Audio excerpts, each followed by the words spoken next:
warahmatullahi wabarakatuh. Merdeka. Saya mempersembahkan konten bela diri Krav Maga ini untuk memenuhi salah satu syarat kelulusan UTS pada mata kuliah Ilmu Budaya Dasar. Nama saya Wawan, kelas 2 HTN 2B di Institut Agama Islam Al-Aziz, semester 2. Krav Maga adalah seni bela diri yang dikembangkan oleh Israel, tepatnya oleh Israel Defense Force atau IDF atau Polisi Khusus Israel.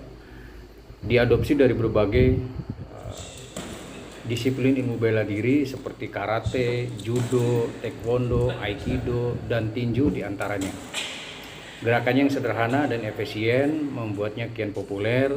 Kini Krav Maga dipelajari dan dipraktikkan oleh pasukan khusus, oleh penegak hukum, dan survivalis. Bahkan beberapa sekolah mengadaptasinya untuk melatih kebugaran dan kesehatan untuk para muridnya.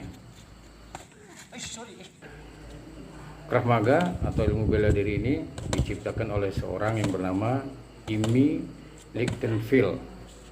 Ia lahir di Budapest pada tahun 1910. Kebetulan ayahnya adalah seorang polisi dan seorang praktisi bela diri, melatih bela diri. Jadi ia sudah mengenal bela diri pada saat usia masih belia.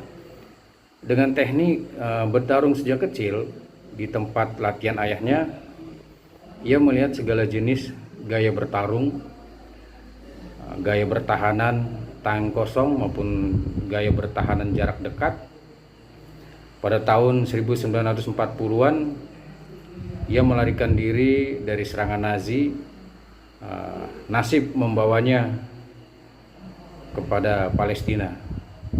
Di sana ia bergabung dengan komunitas militer Yahudi yang bernama Haganah. Grup militer ini memberikan satu kehormatan tugas untuk beliau memberikan satu pelatihan khusus untuk mengembangkan fighting, teknik baru yang pada akhirnya lahirlah bela diri Krav Maga itu. Seni bertarung ini sangat populer berkat metode pengajaran yang sangat lugas, tekniknya sederhana akan tetapi mematikan, namun sangat efisien.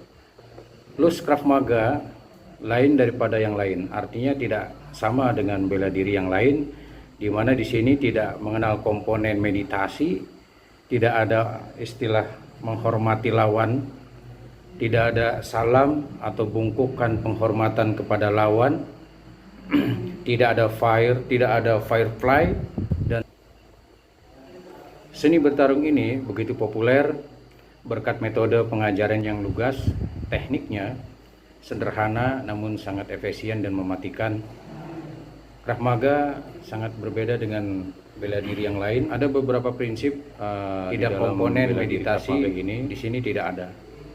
Kita mengenal prinsip pertama, hormati lawanmu, selamat dari konfrontasi, tidak ada istilah salam atau bungkukan penghormatan, konfrontasi, tidak ada firefly dan segala. Ada beberapa prinsip di bela diri Krav Maga ini yang harus dipahami. Prinsip pertama untuk selamat dari konfrontasi adalah menghindarinya.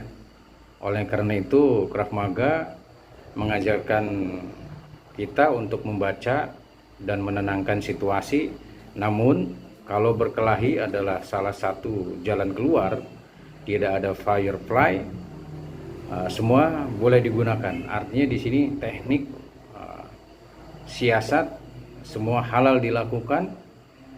Satu misal mencolok mata atau mencongkel mata, menyerang alat vital, menginjak atau menendang, itu di sini sah-sah saja karena bela diri Krav Maga adalah bela diri yang tidak bisa untuk dipertandingkan karena ini murni adalah bela diri pertahanan. Seni bela diri Krav Maga ini mengkombinasikan teknik yang indah dengan cara kotor. Artinya teknik bela diri ini lebih tepatnya disebut dengan teknik petarung jalanan. Di sini tidak ada aturan, di sini tidak ada etika. Ajaran yang ditekankan pada skenario di dunia nyata, karena kejahatan di luaran sana, di sekeliling kita, kadang di depan mata kita, itu real. Jadi semuanya halal, yang penting kita selamat, yang penting kita bisa mengcover, bisa mengendalikan situasi. Manakala kejahatan itu datang, selagi kita bisa menghindar, kita menghindar. Akan tetapi ketika memang tidak ada jalan menghindar dan pertarungan adalah pilihan terakhir, kita lakukan demi membela pertahanan diri kita, menyelamatkan diri kita. Dan di sini bela diri Krav Maga ini tidak memakai baju khusus atau seragam khusus, karena kita tidak mengenal itu. Kita lebih cenderung untuk memahami teknik dan antisipasi dalam menghindari tindak kejahatan secara langsung, secara kontak fisik. Dan uniknya dari bela diri ini tidak mengenal seragam seperti bela diri lainnya. Prinsip yang kedua itu ukuran bukan masalah. Di dunia nyata segala kemungkinan bisa terjadi.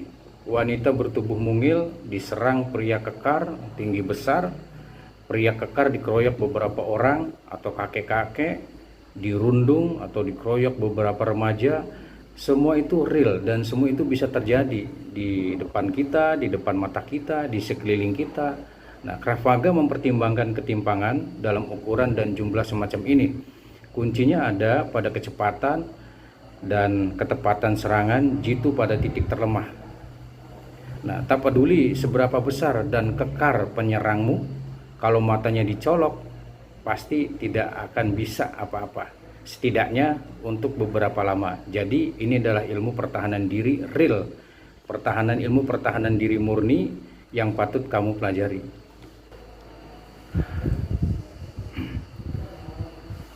Prinsip yang ketiga adalah Krav Maga melatih kebugaran. Seperti yang disebutkan di atas, seni ini sudah diadopsi beberapa sekolah sebagai latihan kebugaran, latihan kesehatan. Beberapa institusi bahkan menjadikannya program conditioning. Kini banyak gym atau banyak tempat-tempat olahraga kebugaran, tempat fitness dan dojo yang menawarkan program kawin silang Krav Maga dengan crossfight. Hasilnya program latihan yang super melelahkan.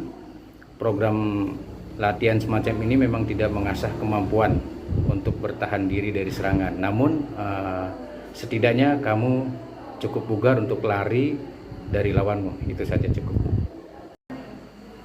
Kesimpulan dari bela diri Krav Maga ini adalah ini merupakan satu nilai sosial budaya yang mana budaya ini adalah budaya yang lahir di tengah-tengah daerah konflik, di tengah-tengah daerah perang, yang mana pada saat itu kita juga dituntut untuk bisa mempertahankan diri, kita dituntut untuk bisa menyelamatkan diri, baik keluarga, minimal diri kita sendiri.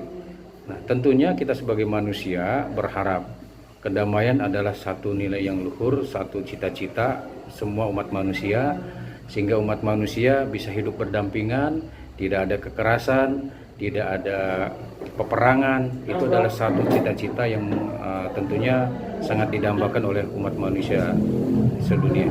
Terima kasih.